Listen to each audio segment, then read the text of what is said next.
Vulnerability, connection, healing, empowerment. These are just some of the experiences that you'll be able to feel this Sunday at a very special evening of poetry. It's called Men Need Therapy, a night of poetry and healing. And joining us right now to share just how powerful this poetry will be is Andrea Ryan from Contigo Counseling and Truth the Poet. Thanks so much for being here. Thanks for having us. Thank you for having me. Yeah, we're excited to have this conversation because this is so important. And it being National Poetry Month, we really have been highlighting the power of spoken word, which has been super exciting. But this event in particular is pairing it with an important topic. That's mental health, especially when it comes to men. Yeah. Now, Andrea, kind of talk us through and share why men's mental health kind of is often overlooked. Yeah.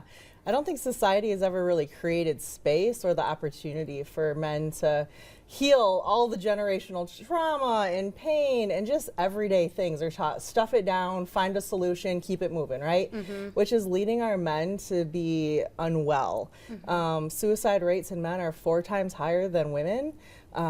There just isn't that space provided for them. And you guys are going to be opening up a space where people can have that vulnerability. That's happening this Sunday. Now you're going to be performing. Why was it important for you to share and be a part of this mental health awareness?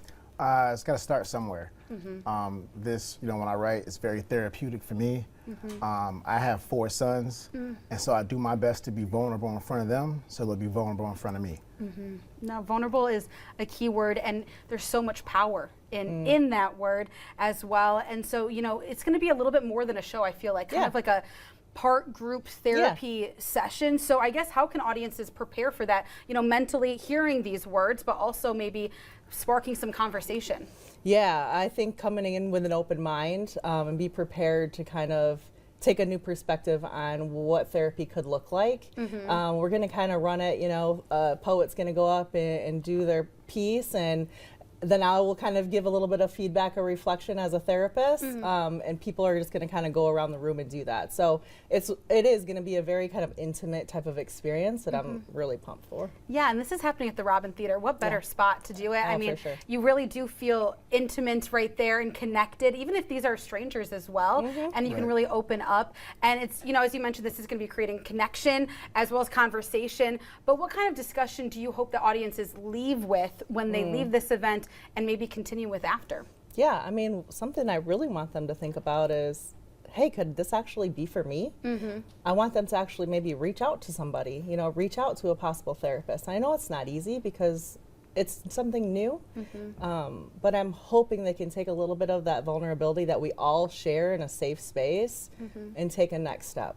And now you're obviously preparing to perform for an audience like this. Correct. What's been going through your mind? I mean, obviously we already mentioned that mental health means a lot to you, and giving that to your sons too. Correct.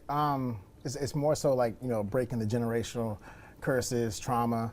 One big thing that I tell people, I feel like some people try therapy and they go to a therapist that's not for them. And so I try to tell people it's okay to not connect with that therapist, so try a different one. Don't just write off therapy as a whole. Yeah, and you know what? It's funny you say that because I mean, I'll be open. I tried therapy and I didn't connect. It's a little bit like kind of like dating. You kind of have to kind of go along, and then maybe when you find it, it will click, and you can have those. It's a working relayoship, right? Like it goes both ways. Absolutely, but keep trying. And no, that's a good note too, because it's you're taking that first step of trying, and then if it doesn't work, continue to try, because obviously it's worth it. Yes, definitely. Well, thank you so much. This is just, I'm already getting goosebumps, and we haven't even gone to the event yet. But the best part is that we're actually going to be continuing this conversation, because Truth the Poet, you're going to be performing for us after the break. And we're going to be hearing some more powerful words. So please don't go anywhere.